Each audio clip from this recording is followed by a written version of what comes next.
back. So it looks like everyone had their wine, so that's good. Shout out to Michael for putting me after wine hour as well. Appreciate that, easy crowd. So,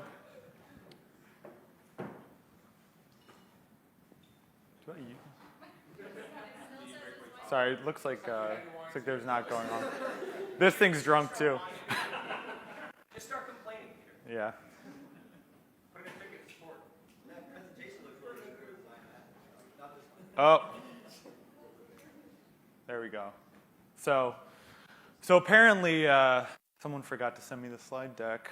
So I took a couple liberties here and kind of made my own. Looks a little corporate, but trust me, it'll be good. So today I'm the director of customer success at Everflow, and today I'm going to be talking mainly about results with regards to integrations and how to use data in the correct way, or in just a better way. So first, we're going to kind of go through the power of data aggregation, just having everything in one spot. Then integrations, case studies, and then we'll talk about results and kind of the future and what's going on with integrations at Everflow coming up in the next year or so. So first, I wanted to start off with a story. And I thought after wine o'clock, it's probably the perfect time. And for all those that you think a mushroom party is, it's not what you think. I don't know. You know. So my friends, probably a year or two ago when I was living in Denver, I hadn't seen them for a while. And I was like, guys, what's going on? I haven't heard from you in a while. And they're like, oh, yeah, we're going through some financial trouble. And I was like, why? What happened? So they tell me this story about how they're really into mushroom hunting in the woods. They go out, they get all these mushrooms. And trust me, this will tie back to something. So they go out into the woods, they get these mushrooms, and they love throwing these yearly annual mushroom dinner parties where they have 8 courses. They use all the mushrooms and all the courses, and it's really fun. Honestly, I've never gone, but I really want to go. It sounds great. Yeah. So what ended up happening was they get to about course 2. They had about 12 or 13 people over. They get to course 2, and the whole time they've been giving these mushrooms also to their cat, which I know is super weird. Their cat's into mushrooms too.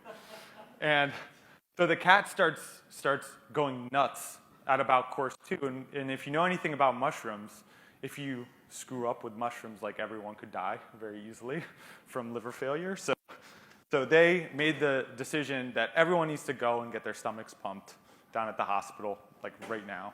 And they felt so bad that they were like, we'll foot the bill for everyone. And so it was pretty expensive. And what ended up happening after this whole thing, they get back and they go back home, and the cat it was just pregnant the whole time. So the reason that I'm saying this is, and how this ties back to anything, is that they had a limited amount of information at the time, and they made a split-second decision, and it cost them a lot of money. So now we'll talk about why you should aggregate your data in one spot.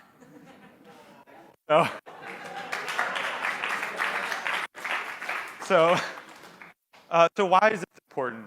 So anyone that's dealt with large amounts of data knows that, and especially as your company grows, that having everything in one place, being able to view it in having a unified taxonomy in terms of just everyone classifying data in a certain way, super important, especially as you get bigger and bigger.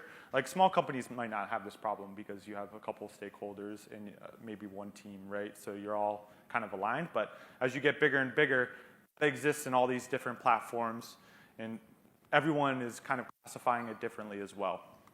So actually recently, a study was done by Forrester Consulting that basically said that 21 cents of every dollar of media spent waste because of poor data management.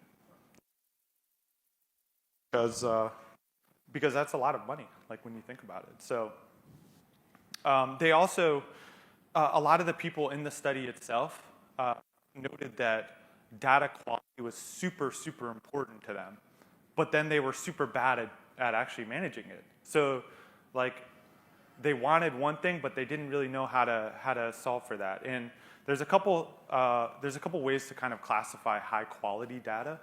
And the first way is timeliness. So data comes in quickly from your sources, and it's all centralized in one spot. And then completeness. So data is coming from, it has all the same attributes as it's coming in as well. So you're tagging it in a certain way and classifying it in a certain way.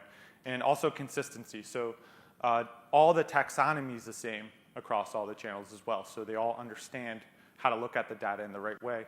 And then relevance, so you're only bringing in data that matters, right? Like you don't need to overwhelm like whatever system you're using with stuff that doesn't matter because it's just going to cloud your decisions. Another thing is transparency. So actually knowing, I know this sounds crazy, but like we'll use Facebook as an example. Say you were sending Facebook information to Everflow, but you for some reason just didn't tag it as Facebook. How are you going to know that it's from Facebook, right? Like, so transparency and actually knowing where the data is from. And then accuracy, just getting rid of anything that's just garbage data, right? So another thing that I think will also help with this is so quit defining data in a vacuum. So having different teams in different silos sectioned off is really like not helping, right? And then unifying data definition, so like having the same taxonomy across the board as well. And then, so integrating one source of truth across one system has been super important for people. And I'm sure, May, you know, right? So now getting into more Everflow stuff. So we're going to talk about integrations. I promise I will try not to bore you guys to death with some of the technical stuff, but I'll just explain really quickly, high level, how a lot of these integrations actually work and actually bring data into Everflow. So the first group of integrations are CRMs. I'm sure you've heard about people talking about them in previous presentations. So we integrate with HubSpot and Salesforce right now. And basically how it works is when the person goes to a website from an Everflow link, we're dropping a cookie, and then that cookie is actually used to track the lead form submit back to Everflow with the email address. And then that email address is obviously put into HubSpot as a contact or however you're classifying it. And then as that person moves through different sales cycle parts, that data can get communicated to Everflow. And when it gets communicated to Everflow, we tie it back to the partner with the original form submit that happened with the email. And that's basically happening in the Salesforce integration, HubSpot integration, and really like any custom integration you want to do as well. Like you can just use the Everflow postback to actually send that information back to our system as well. And why this is important, obviously, you know, bringing in data that's further down the funnel. So just tracking lead submits is great, right? Like obviously you want to pay your partners on that maybe. But then being able to track what happened with that lead submit further down the funnel, like that's how you start to know how am I actually doing with these partners, not who has the highest in terms of just how much I'm paying them for specific leads, but are those leads actually worth anything, right? Further down the funnel. And I think like that's something that the marketing team touched on earlier with the Google Ads integration and really understanding that and bringing that all in. Super helpful, even if you're not necessarily paying out on it, right? The next group of integrations that brings data into Everflow are e-commerce.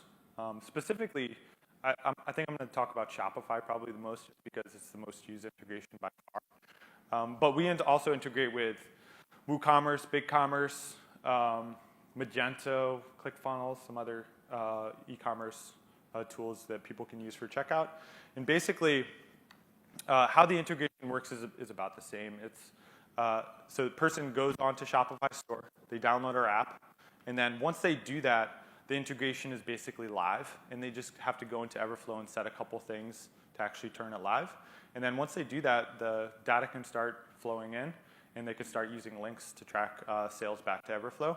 And another thing that we offer is a feature within the Shopify integration that uses reconciliation.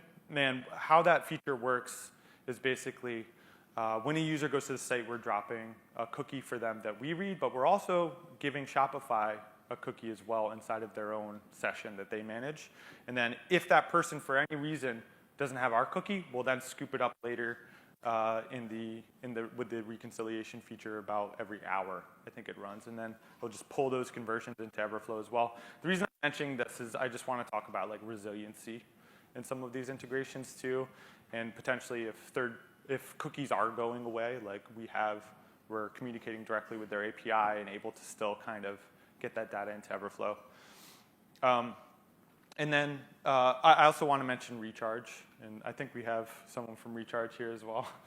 So, and as Ed mentioned in his previous presentation, with Recharge, the value there is really being able to bring in the subscriptions. So when people are getting recharged again and again and again, partners are getting credit for that, for the recharge, and you could choose to hide those subscriptions from the partners. You could choose to pay out or not pay out on them. But what it comes down to is you have more data that, hey, this person or this group of customers that this partner sent is actually worth more than like maybe we should give them a higher CPA. Maybe we should actually consider taking 0 margin on the first sale because they're so good at subscriptions or sending subscription orders through. So it allows you to be more aggressive in the market as well when you're actually buying media if you're able to just see that, hey, I'm making more money on subscriptions.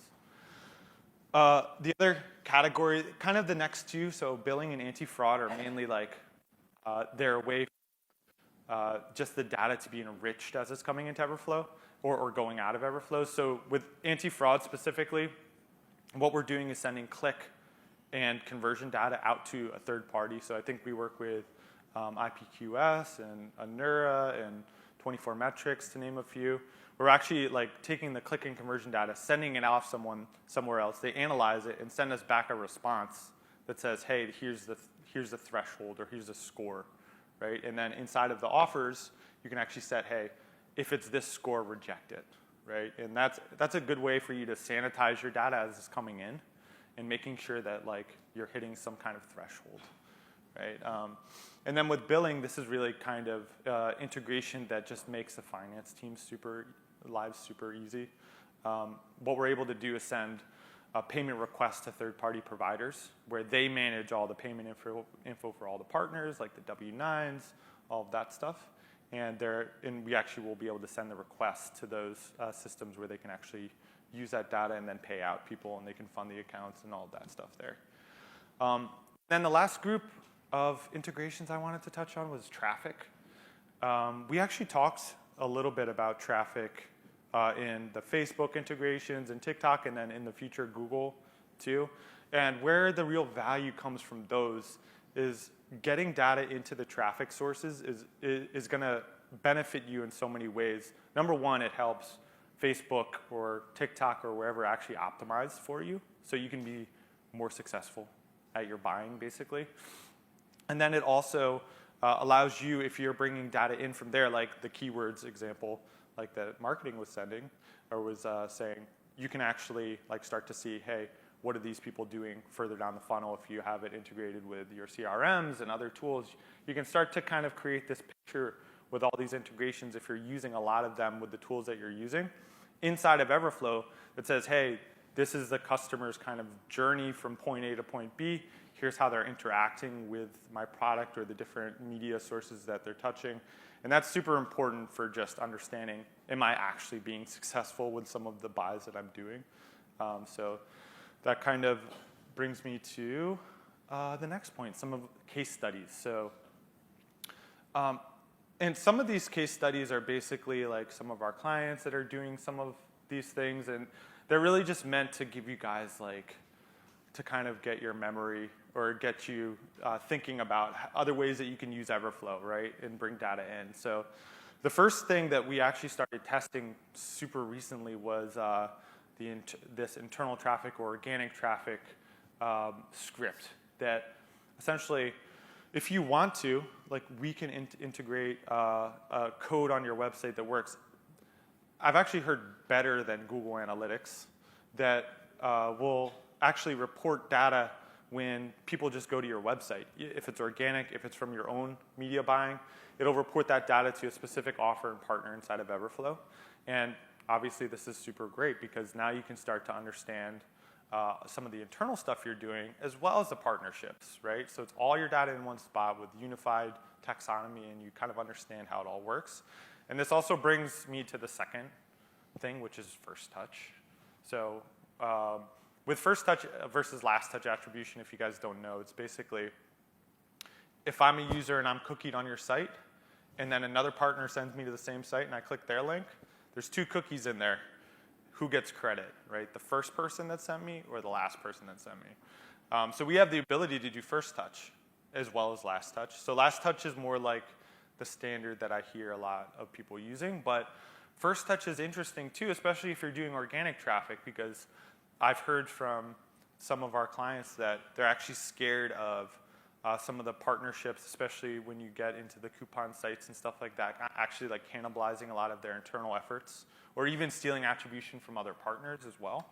So when you couple the internal traffic with first touch, you can basically get to a point where you're not giving credit for someone just trying to come in and steal attribution necessarily at the end of the client's purchasing journey, right? You would give credit to your own buying sources, right? The next one is API. So we have a lot of clients using our API. It's an open API. So, and what that means is basically inside of Everflow, what you see in the UI is actually like you can do anything with our own API as well, which is nice because what people do is they will actually build.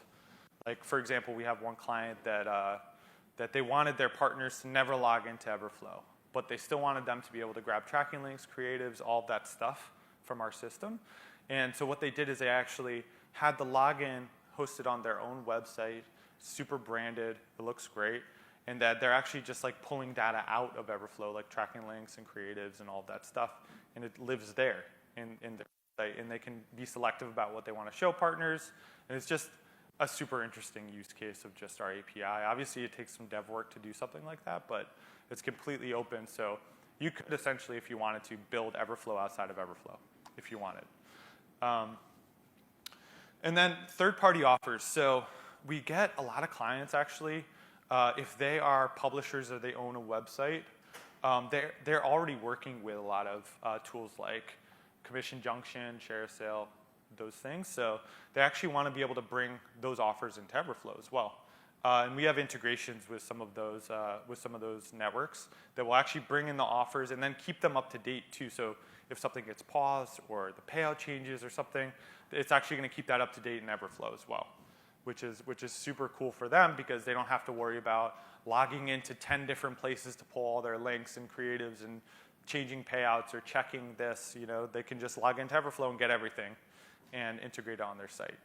And then the next two, QR codes and coupon codes, these are ways to bring in data that wouldn't necessarily potentially be tracked in like someone's phone or computer, right? So with QR codes, I'm sure you guys have seen those like during the pandemic with like restaurants, and a lot of them have them on tables. Sam hates them. Yeah, yeah. So with QR codes, they're basically we can generate QR codes in Everflow as tracking links, and you can actually put them on physical pamphlets. You could even get a billboard if you wanted to. As people are driving by, they could scan it on their phone. Like anything you could think of as a ways to bring in like data from the outside world that potentially like wouldn't exist in Everflow ever. You can do that with QR codes. And actually, one of the use cases too, one of our clients is they have like a medical kind of product, and they're promoting it with like doctor influencers. What they do is they actually print our tracking link QR codes, and they put them on little pamphlets in the doctor's office. And that's how they track data back to Everflow. Obviously, their doctors never log in because like they don't even know what the internet is, maybe. But it allows them to track everything back to Everflow in an environment where if they were just giving them a tracking link, what are the doctors gonna like tell someone to go to HTTPS like doctorequipmentgear.com or whatever the domain is, and then, like that's not gonna work. So it allows them to use Everflow when they possibly couldn't use any kind of tracking tool.